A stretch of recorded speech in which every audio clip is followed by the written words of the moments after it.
Hola, hoy nos toca ver el tema, vamos a ver, el tema 34 sobre las nuevas tecnologías para la investigación del medio ambiente. Para ello voy a hacer, pues el vídeo lo voy a estructurar en varias partes. La primera parte va a estar compuesta por el punto 1 y 2, que versa sobre las nuevas tecnologías y los sistemas informáticos de simulación medioambiental. Aparte haré el punto 3 de los sistemas de teledetección, luego también haré el punto 4 de los sistemas de navegación satélite, los GNSS, y finalmente uno más cortito, que es el punto 5, que son los sistemas telemáticos apoyados en la teledetección. Por lo tanto tendremos 4 vídeos. El primer vídeo será el punto 1 y 2, luego el segundo vídeo el punto 3, el tercer vídeo el punto 4 y el cuarto vídeo el punto 5. ¿Vale?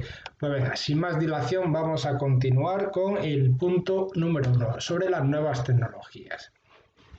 Esto es un poquito de historia y acordaros pues que en los últimos 30 años el ordenador e internet pues se han convertido en una serie de herramientas de gran aplicación para los estudios medioambientales, no solamente para las medioambientales, sino para todos, ¿de acuerdo? Entonces tenemos por un lado los usos informáticos y los usos telemáticos de la comunicación a distancia, ¿de acuerdo? Pues podemos trabajar en red, tenemos aplicaciones multimedia que pueden ser videoconferencias, tenemos internet, telefonía móvil, pues todo eso nos va a permitir un gran avance con el tema de la teledetección.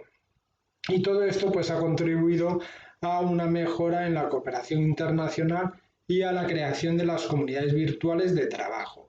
Aunque el 79% de los usuarios de Internet se conectan en las grandes ciudades de los países industrializados y el 14% de la población mundial, ¿vale? Que es la representación del cómputo total, ¿vale? El 14% de la población mundial. ¿Qué se considera información ambiental? Pues cualquier dato relacionado con alguna característica del sistema Tierra, ¿vale? Las nuevas tecnologías se vienen utilizando en el estudio del medio ambiente. Eso es, en el medio ambiente y en el ambiente entero, en todo, ¿de acuerdo? Y últimamente con el tema esto de lo que hemos pasado del confinamiento, que se ha puesto muy de moda el tema del teletrabajo, pues la teledetección, pues si os dais cuenta, está todo íntimamente relacionado. Actualmente se obtiene un enorme volumen de datos sobre las variables de interés ambiental. Esta información se archiva en bases de datos gestionadas por diversas instituciones. Estas bases de datos pues, generalmente suelen ser públicas y se puede acceder a través de ellas pues, a través de la red de Internet, que suelen estar en el Instituto Nacional de Estadística, Instituto Geográfico Nacional y en la Agencia Española de Meteorología. Las fuentes de la información ambiental. Tenemos dos grupos diferenciados. Tenemos por un lado el grupo para la obtención de datos y por otro lado tenemos el grupo para el procesamiento de la información. Obtención de datos, pues utilizamos una serie de técnicas e instrumentos que permiten medir el medio ambiente. Pues se utilizan técnicas de medición directas y técnicas de medición indirectas o a distancia. Las técnicas de medición directa, la muestra se mide directamente sobre el terreno o sobre el muestreo en el laboratorio, ¿vale? Pues se cogen análisis o, por ejemplo, se cogen temperaturas sobre el suelo, sobre el agua, etc, etc, etc. Y las técnicas de medición indirecta o a distancia, que es la teledetección, que permite la observación, ¿vale? Y obtención de imágenes de la superficie terrestre a distancia. Por eso es tele. Tele viene de lejos, de distancia. ¿Qué más tenemos? La fuente de información ambientales, pues tenemos una serie de estaciones fijas de medida, pues las típicas boyas que vemos en alta mar y en el mar, ¿vale? Tenemos también observatorios y luego tenemos otras que son los instrumentos que van a bordo de los satélites y también tenemos una serie de instrumentos de medida móviles, pues como son los submarinos para los fondos marinos y demás. Hemos visto la obtención de datos y ahora vamos a ver el procesamiento de la información. Para el procesamiento de la información, pues es almacenar y lo que me hacen estos equipos es almacenar y organizar todos los datos obtenidos con las técnicas anteriores, ¿vale? pues mediante aplicaciones de simulación ambiental, que lo veremos más adelante, la primera, y luego los SIG, que son los sistemas de información geográfica. Es un sistema pues capaz de integrar, almacenar, editar, analizar, compartir y mostrar toda la información geográficamente referenciada. Geográficamente referenciada dice ese que es, por ejemplo, de una foto que soy capaz de pasar el cursor por encima de la foto y el propio cursor me está indicando las coordenadas que tenemos o que tiene ese punto donde está situado el cursor, ¿vale? Y los sistemas de información geográfica son herramientas que permiten a los usuarios pues, crear consultas interactivas. Analizan la información espacial, edita datos, mapas y presentar también los resultados de todas estas operaciones. Pues aquí tenemos los pasos a seguir en el procesamiento de la información. Primero la información evidentemente se obtiene, luego la información se procesa, hay que hacer una interpretación de esa información, luego la tenemos que almacenar en ordenadores, evidentemente no son ordenadores domésticos, ¿vale? No son portátiles ni historias, sino son alojamientos que están ahí los macroordenadores pues, funcionando y almacenando datos. Y luego, pues evidentemente, toda esa información que hemos procesado, hemos interpretado y que hemos guardado, pues luego la vamos a utilizar o bien para estadísticas o para prevención. Vamos ahora con los programas informáticos de simulación ambiental. ¿Qué es lo que son? Pues son programas que permiten el análisis y la elaboración de modelos predictivos en los estudios ambientales, predictivos y ambientales, ¿vale? Son las palabras claves que tenéis para los programas informáticos. Utilizan modelos de sistemas ambientales para elaborar hipótesis acerca de los procesos ambientales. Uno de los programas más conocidos es el WORD, que fue presentado en el Club de Roma en el año 1970. Este programa fue encargado al MIT, al Instituto Tecnológico de Massachusetts, y la finalidad que tenía era la de determinar el comportamiento del mundo utilizando estas 5 variables. Metía la población por un lado, metía los recursos naturales por otro, los recursos naturales no renovables, los alimentos producidos, la contaminación y el capital que había invertido. Esto es un poquito de historia, por eso he puesto aquí ampliación, ¿vale? La teledetección moderna nace con la fotografía en el siglo XIX, ¿vale? Por lo tanto, la fotografía es un medio, es bastante antiguo, pero es un medio que toma las muestras o toma las imágenes a distancia, por lo tanto, ya verá el origen de la teledetección. Con el lanzamiento del primer satélite, el Sputnik, ¿vale? En el año 57 se simboliza la entrada de la teledetección. Y el primer satélite específico de teledetección fue el Landsat 1, ¿vale? Esto lo tenéis que saber, que fue el 23 de julio del año 72. La fecha no tanto, pero saber que el Landsat fue el primer satélite que fue exclusivo de teledetección. Y el último de la serie Landsat pues, es el 8, que fue lanzado en el año 2013. A partir de los Landsat, ¿vale? Pues varios países han puesto sus propios satélites en órbita. Pues Francia tiene el Spot, Canadá el RadarSat, Japón el MOS, India IRS, la ESA, ¿vale? Que es de European Space Agency, ¿vale? Que tiene el ERS. Los programas informáticos de simulación ambiental pues pueden realizarse modelos numéricos para simular los sistemas ambientales como ecosistemas, terrenos que se van a industrializar, zonas expuestas a un riesgo, etcétera, ¿vale? En estos modelos se utilizan ecuaciones en las que una o más variables van cambiando su valor generalmente con el tiempo. Estos modelos permiten abordar problemas en los que están aplicadas pues, muchas variables. Tienen como misión la de conocer la manera aproximada de la situación futura para poder aplicar cambios en la actualidad con la finalidad de corregir los efectos negativos, pues lo que es la hipótesis, ¿vale? Tenemos una serie de datos almacenados, las computadoras tienen sus propios algoritmos, meten los datos en los algoritmos y se traduce pues en una simulación de lo que nos podemos encontrar en un momento determinado. El programa Word, ¿vale?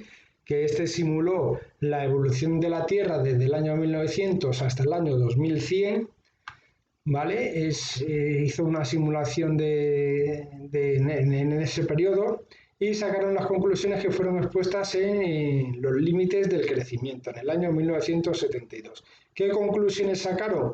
Pues que el ritmo insostenible de crecimiento tanto económico como poblacional. Acordaros de estas 5 variables que habíamos metido, ¿vale? La población, recursos naturales, alimentos producidos, contaminación y el capital invertido.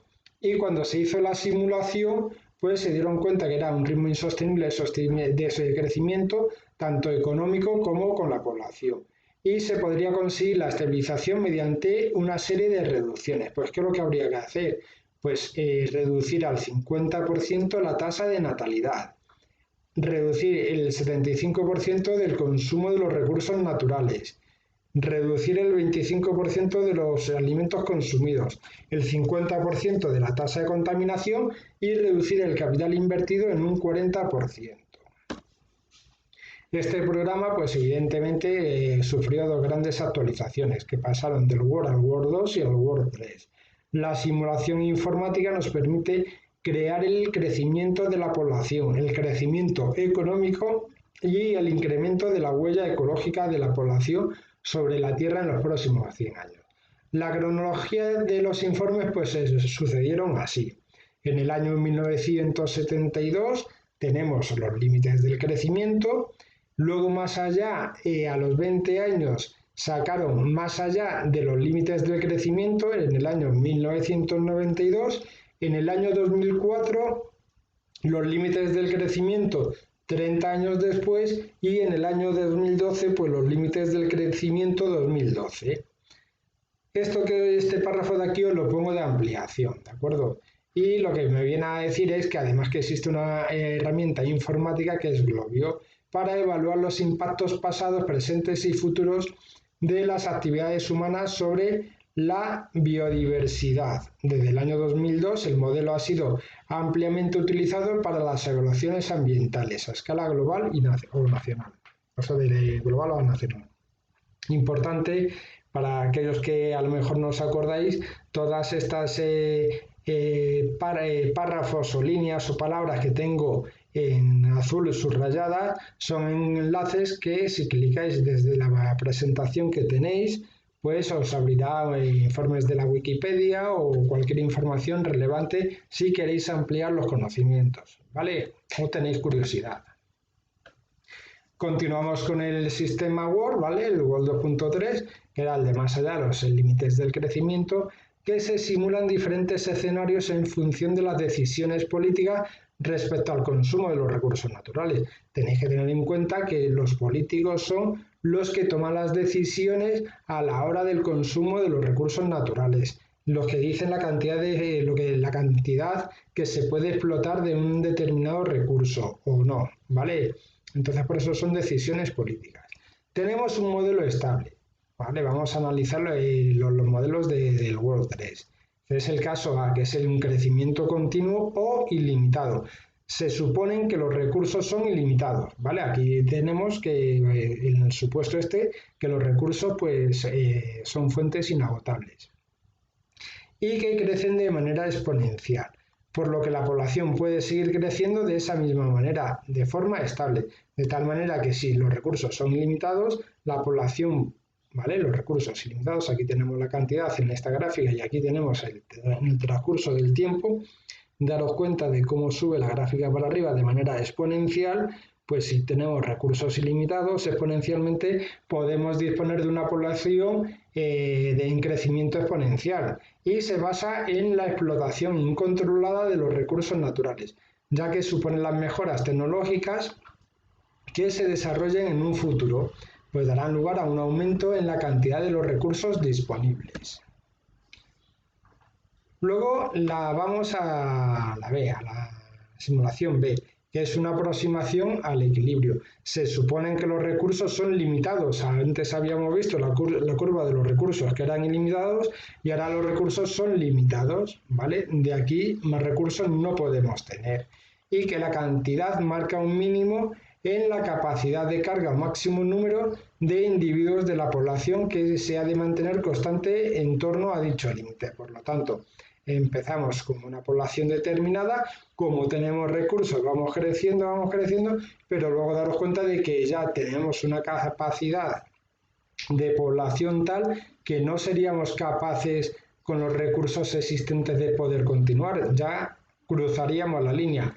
Entonces ya vemos cómo la población se mantiene y ya iría casi de manera paralela a los recursos. El siguiente modelo, que es un modelo inestable, que es el sobrepasamiento y oscilación. Se supone que los recursos son limitados, ¿vale? Tenemos los recursos limitados y que la población sigue creciendo hasta sobrepasar un poco el límite de carga. Tenemos aquí los recursos, la población empieza a crecer y pasa el límite de carga, que lo tenemos aquí. ¿Qué es lo que pasa al haber más población? ¿Qué es lo que pasa con los recursos? Que esos recursos disminuyen en tanta cantidad que ya no se hace sostenible. ¿Qué es lo que pasaría ahora? Que entonces el crecimiento demográfico debería de empezar a disminuir. Al empezar a disminuir, los recursos empiezan a aumentar. ¿Por qué? Porque cada vez somos menos personas sobre el planeta Tierra. Entonces, vuelven a subir los recursos y así estaríamos de manera oscilatoria, ¿de acuerdo? Por eso este modelo es sobrepasamiento y oscilación, ¿de acuerdo? Y ya el último modelo inestable es el de sobrepasamiento y colapso. El número de individuos de la población sobrepasa el límite de carga marcado por la cantidad de recursos disponibles. Y estos son no renovables, ¿vale? No se pueden renovar. Sobreviene el derrumbamiento y colapso de la población, lo que podría suceder si nuestras economías continúan basándose en el consumo de combustibles, los fósiles, ¿vale? Del petróleo y el carbón. Tenemos los recursos limitados, la población empieza a crecer, sobrepasa el límite de carga, empiezan a caer, los recursos caen de golpe y acto seguido detrás de los recursos, como nos quedamos sin recursos, pues la población también cae. Hasta que le vuelve a haber menos población que recursos y entonces se podría mantener este modelo. ¿De acuerdo? Continuando ya con el punto 2, ¿vale? También existen otros modelos de simulación, también es ampliación, ¿vale? Pues hay otros modelos que simulan la cantidad de aire, evolución del suelo, pero sobre todo se usan en meteorología, dando predicciones para 2 o 3 días. El nombre del modelo lo tenemos aquí en esta columna, aquí tenemos el tema y la descripción. Pues el modelo Midas/Primes, ¿vale? Es el tema que versa es del incremento del efecto invernadero y realizan simulaciones según los que se producen los cambios de temperatura, ¿vale? En función de diferentes escenarios en los que se contemplan las reducciones variables de las emisiones de CO2. Otro modelo, el AEMA-CTE/AC, que se les mide el estrés hídrico junto con el Water Gap, que es alemán, y el AEMA pues valoran la calidad y cantidad de agua por persona. Lo comparan con lo que se ha gastado y valoran el tratamiento de las aguas residuales. Y el Water Gap, ¿vale? Es lo mismo, es de estrés hídrico y evalúan el aprovechamiento y disponibilidad del agua en las cuevas fluviales en cuanto al consumo y valorando su aprovechamiento hidroeléctrico, ¿vale? Ten en cuenta que el AEMA no tiene en cuenta el aprovechamiento hidroeléctrico. Los alemanes, como digo yo, como son más prácticos, pues te lo miden también. Y luego tenemos la Agencia Europea del Medio Ambiente, al igual que es exactamente la misma, que por un lado tiene el estrés hídrico y por otro la evolución del agujero de ozono, que mide el ozono total y valora la relación entre su ausencia y lo que es la aparición del cáncer de piel. ¿De acuerdo? Tenemos aquí el Polestar, este es americano, que es sobre la sostenibilidad. Examinan modelos de desarrollo a partir de informaciones económicos y lo que es de disponibilidad de recursos y del estado del medio ambiente. En la imagen 2, que es la erosión del suelo, este es fácil de relacionar, ¿vale? Imagen de lo que vemos, de la erosión del suelo. Valoran la tasa de erosión en función del tipo de suelo, de la cantidad de lluvia caída, de los usos del suelo y de la presencia o no de los medios de lucha contra la erosión.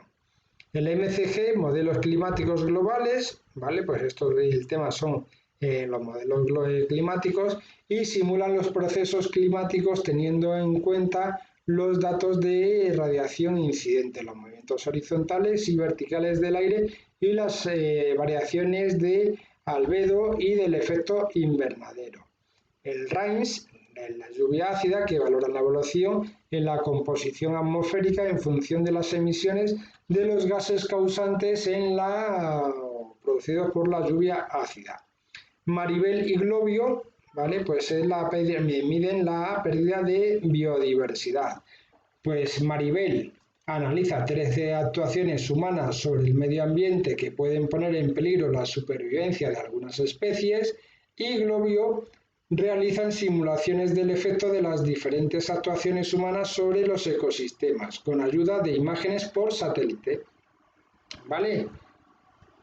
Y con esta transparencia hemos terminado, pues, con esta transparencia hemos terminado el punto 1 y 2 del tema 14. Perdón, del tema 34.